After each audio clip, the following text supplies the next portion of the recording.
Hello everyone, আসসালামু আলাইকুম। Welcome back to my channel Bangladeshi blogger লিপি চ্যানেল থেকে আমি লিপি আমার লাইফের নতুন আইটি লাইফস্টাইল ব্লগ নিয়ে আপনাদের মাঝে হাজির হয়ে গেলাম।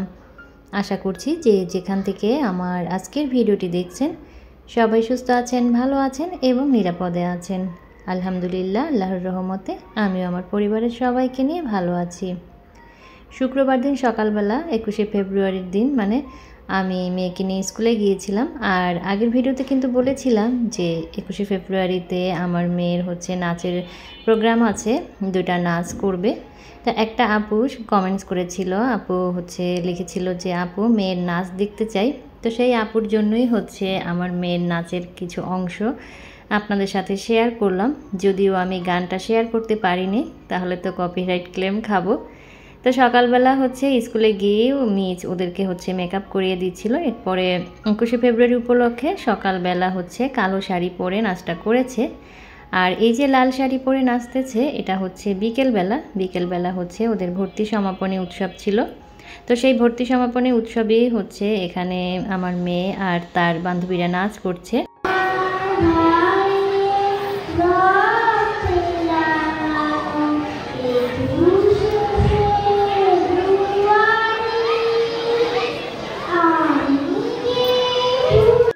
নাচ করা শেষে আবার কিন্তু আমার মেয়ে স্টেজে উঠে একটা গানও গেয়েছে। তো গান গাওয়ার কথা কিন্তু আমি ওকে বলিনি, আর সেরকম কোনো প্ল্যানও ছিল না। ও হুট করেই স্টেজে উঠে একটা গান গাওয়া শুরু করে দিল। তো এরপরে যে ভর্তি যারা স্টুডেন্ট আছে তাদের সবাইকে মঞ্চে ডেকে গিফট দিয়েছে। প্রতি বছরই স্কুল তরফ থেকে এই গিফটটা বাচ্চাদেরকে দেওয়া হয়। সকাল 8টায় স্কুলে গিয়েছিলাম আর বাসায় আসতে আসতে বিকেল 5টা বেজে গিয়েছিল। সারাদিনে আমি স্কুলে কাটিয়েছি, একবারের জন্য কিন্তু বাসায় আসিনি। তো এই কারণে খুব বেশি ব্যস্ত ছিলাম। আর আগের ভিডিওতেই কিন্তু বলেছিলাম যে আমার ইদানিং একটু ব্যস্ততার মধ্য দিয়ে দিন কাটছে। তো এটা পরের দিন সকালবেলা, শনিবার দিন সকালবেলা রাতে যে খাবার দাবার খেয়ে প্লেট বাটিগুলো আমি ধুয়ে পানি ঝরাতে দিয়েছিলাম। তো সেগুলো পানি ঝরে গিয়েছে আর সকালবেলা উঠেই আমি এগুলো জায়গায় গুছিয়ে নিচ্ছি। প্রতিদিন সকালবেলাই রান্নাঘরে এসে আমার প্রথম কাজই প্লেট বাটিগুলো গুছিয়ে নেওয়া। এরপরে রান্নাঘরটাকে একটু পরিষ্কার করে তারপরে রান্নাবান্নার কাজ আমি শুরু করি।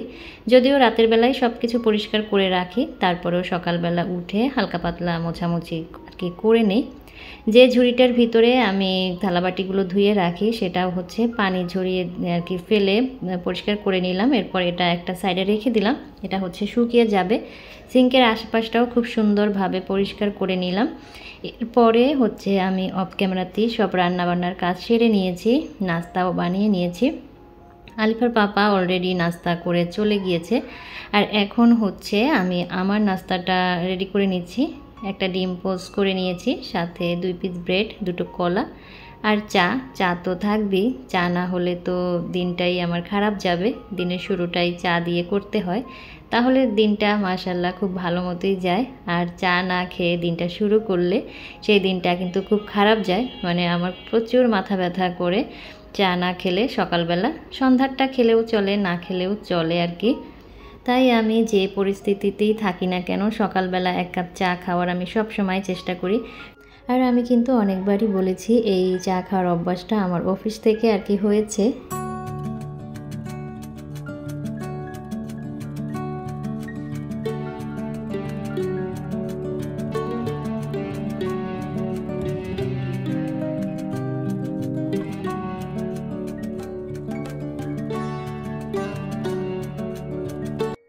আর নাস্তাটা নিয়ে আমি চলে এসেছি বারান্দায়। আমি যখন একটু সাজিয়ে গুছিয়ে নিরিবিলিতে নাস্তা করি তখন আমি সবসময় চেষ্টা করি বারান্দায় এসে নাস্তা করতে।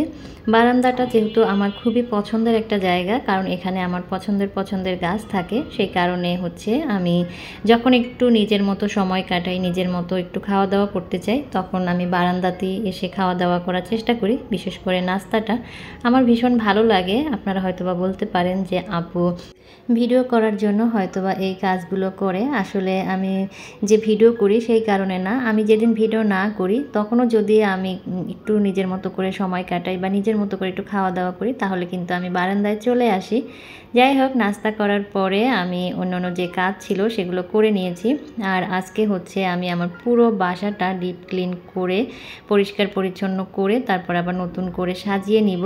তো রমজানের আগেই হচ্ছে আমি পুরো বাসাটা ডিপ ক্লিন করে নিচ্ছি, কারণ রমজানের ভিতরে আসলে এই ধরনের ক্লিনিংয়ের কাজ করা পসিবল না। আর এবারের রমজান কিন্তু একদমই গরমে পড়েছে, তো কি অবস্থা হবে একমাত্র আল্লাহ পাকই ভালো জানে। আমি তো খুব বেশি টেনশন করছি আমার মেয়েকে নিয়ে, মানে মেয়েকে নিয়ে বলতে মেয়ের স্কুলে তো আমার 4 বার যাওয়া আসা করা লাগে, সেই টেনশনই করছি। তো এদিকে হচ্ছে আমি আমার বেডরুমের ঝুলগুলো প্রথমে ঝেড়ে নিয়েছি। আর কয়েকদিন আগেই কিন্তু আমি এই বেডরুমের ঝুল টুল পরিষ্কার করে বেডরুমটা সাজিয়ে গুছিয়ে একটা বেডরুম ট্যুর আপনাদের সাথে শেয়ার করেছিলাম। তো এরই মধ্যে কিন্তু আবার ধুলাবালিতে একদম আমার বেডরুমের অবস্থা খারাপ হয়ে গিয়েছে। আর দেখতেই পেলেন কতগুলো ঝুল আমি ঝেড়েছি। আসলে এই আমার বেডরুমটাই হচ্ছে একদম রোডের সাইডে, সারাদিন যেহেতু গাড়ি আসা যাওয়া করে প্রচুর ধুলা হয়। আর এখন হচ্ছে আমি সব কিছু ক্লিন করে নিচ্ছি, মানে একটা শুকনা কাপড় দিয়ে আমি মুছে নিচ্ছি, জানালার গ্রিল টিরিল সহ সব মুছে নিচ্ছি। আসলে আমার মনে হয় ঘরটাকে যেরকমের সাজিয়ে গুছিয়ে রাখতে সুন্দর লাগে, তেমনি কিন্তু আবার সেগুলো পরিষ্কার করতেও অনেক কষ্ট লাগে। তো আমার মাঝে মাঝে মনে হয় যে এভাবে সাজিয়ে গুছিয়ে না রেখে একদমই সাদা মাটা ঘরটাকে রাখবো, তাহলে হয়তো বা এত ক্লিনিংয়ের কাজ করতে হবে না। কারণ একটা জিনিস দিয়ে আমি ঘর সাজাবো, সেটাকে যদি পরিষ্কার পরিচ্ছন্ন করে না রাখি তাহলে 1 সপ্তাহ পর কিন্তু সেগুলোর দিকে আর তাকানো যায় না। তখন সৌন্দর্যর বদলে কিন্তু আরও খুব বেশি খারাপ লাগে। তো 2 দিন 1 দিন পর পরই কিন্তু এই জিনিসগুলো ঝাড়া মোছা করতে হয়। এই যে ফুলগুলো, এগুলোর মধ্যে কিন্তু অনেক ধুলা পড়েছে এই কয়দিনই। তো আমি হচ্ছে একটা একটা করে পাতা তারপরে ফুল খুব সুন্দরভাবে ক্লিন করে নিচ্ছি।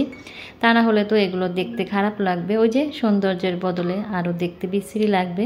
তো একটু কষ্ট হলেও এগুলো আর কি করতে হয় নিজের চোখের সৌন্দর্যের জন্য, নিজের ভালো লাগার জন্য। যেহেতু এগুলো আমার ভালো লাগার কাজ, তো সেই ভালো লাগার কাজগুলোকে আসলে কষ্ট হিসেবে নিলে কষ্ট, আর কষ্ট হিসেবে না নিলে কিছুই না।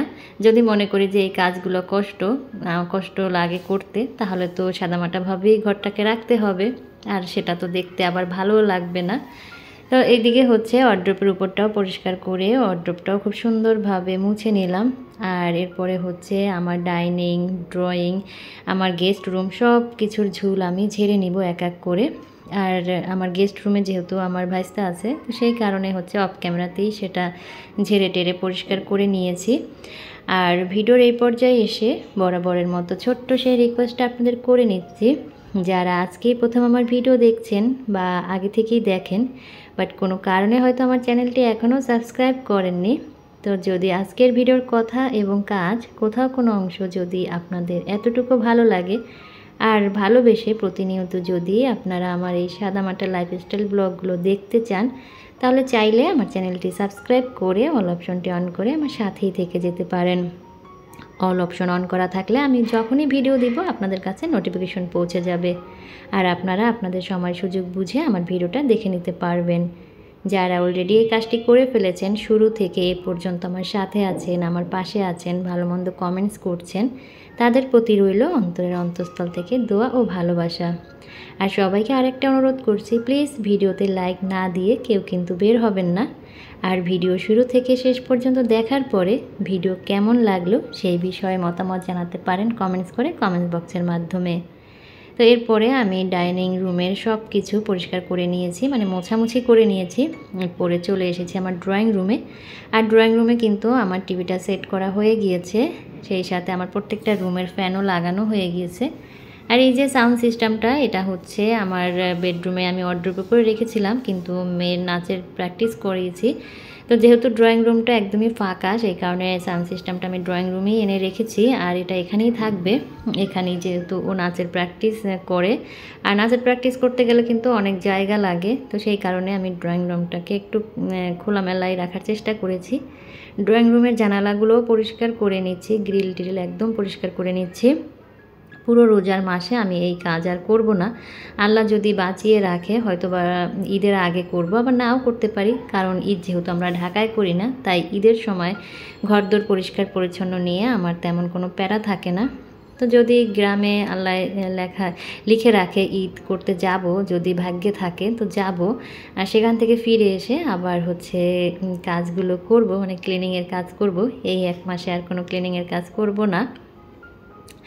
তো ড্রয়িং রুমের কিন্তু আমার জানালার পর্দা এখনও লাগানো হয়নি, আর পুরো ঘরেই আমার কোনো পর্দা লাগানো হয়নি, শুধু আমার বেডরুমেই পর্দা লাগানো হয়েছে। তো খুব শীঘ্রই আমি পুরো ঘরের পর্দাগুলো লাগিয়ে নিব। পুরো ঘরে লাগাতে না পারলেও অল্প অল্প করে আমি পর্দাগুলো লাগিয়ে নিব। তো এদিকে হচ্ছে বেডরুমের আমি বেডশিটটাও চেঞ্জ করে দিয়েছি। নতুন একটা ধোয়া বেডশিট পেতে তারপরে আমি পুরনো বেডশিটটা ওয়াশিং মেশিনে দিয়ে দিচ্ছি, সাথে কিছু কাপড় আছে তো সেগুলো দিয়ে দিচ্ছি। আর ওয়াশিং মেশিন কাপড়গুলো দিয়ে আমি ঘরটাকে ঝেড়ে নিব, মানে ঝাড়ু দিয়ে নিব, এরপরে হচ্ছে ঘরটাকে মুছে নিব। আর এর ফাঁকে কিন্তু আমি আবার স্কুলে গিয়েছিলাম মেয়েকে নিয়ে, মেয়েকে কিন্তু ক্রসিংয়ে দিয়ে আসছি। তো এই তো আমার কিন্তু ঘর মোছা হয়ে গিয়েছে। আর প্রতিদিনই আমি ঘর মোছার সময় পাপোশগুলোকে বারান্দায় নিয়ে রোদে দেই। তো রোদ থেকে এনে ঝেড়ে তারপরে হচ্ছে জায়গায় আমি আবার রেখে দেই। তো এরপরে হচ্ছে আমি মেয়েকে আনতে স্কুলে যাব, ধরো 2টা বেজে গিয়েছে। তো আমি কিন্তু মেয়েকে নিয়ে চলেও এসেছি। আর এই যে বেডরুমটাকে একটু নতুন করে আবার সাজিয়ে নিয়েছি ফেয়ারি লাইট দিয়ে।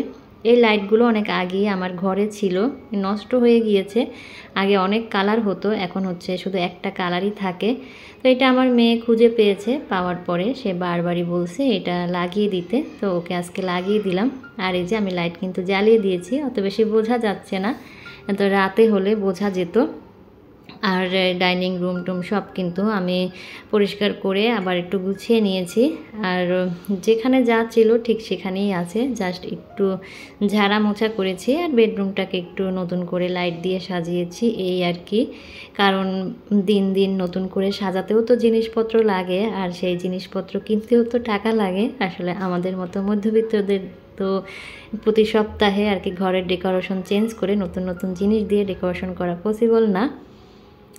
যা আছে তাই হচ্ছে পরিষ্কার পরিচ্ছন্ন করে গুছিয়ে গাছিয়ে রাখি, এই আর কি। আর এই তো আমার ড্রয়িং রুমটা। এই পাশে হচ্ছে আমি কোরআন শরীফের স্ট্যান্ডটা লাগিয়ে নিয়েছি, যদিও এখনও কোরআন শরীফ রাখা হয়নি। আর এই সাইডে হচ্ছে আমার মেয়ের খেলনাগুলো, তার পাশেই হচ্ছে আমার সিটিং এরিয়াটা, আর তার পাশে হচ্ছে টেবিল, তার সাইডে হচ্ছে আমার শোকেসটা। যদিও এই টেবিলে মেয়ে পড়তে বসে না, তারপরেও এখানে ওর বই খাতাগুলো রাখি। আর মেয়েকে কোচিং থেকে আনার সময় রমজান উপলক্ষে কিছু কম টাকায় শপিং করলাম। কম টাকায় বলতে 10 টাকা 5 টাকা দিয়ে হচ্ছে কিছু বক্স এনেছি। আর রমজানে কিন্তু খুব বক্সের প্রয়োজন হয় বিভিন্ন রকমের ইফতারি আইটেম ফ্রোজেন করার জন্য। এই বক্সগুলো আমি প্রতি রোজাই কিনি, কিন্তু তারপরে যে কি হয় এগুলো আর খুঁজে পাওয়া যায় না। এখানে 5টা বক্স এনেছি 10 টাকা করে, 50 টাকা দিয়ে 5টা বক্স এনেছি। এগুলোতে আমি হচ্ছে ছোলা সিদ্ধ করে রাখবো। আর ছোট ছোট 5টা বক্স এনেছি, এগুলো হচ্ছে 5 টাকা করে।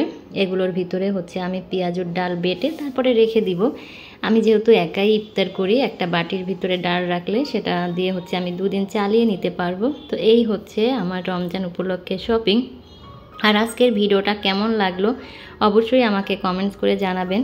তো আজ এখান থেকেই বিদায় নিয়ে নিচ্ছি। সবাই সুস্থ থাকবেন, ভালো থাকবেন। দেখা হবে নেক্সট ভিডিওতে। আল্লাহ হাফেজ, আসসালামু আলাইকুম।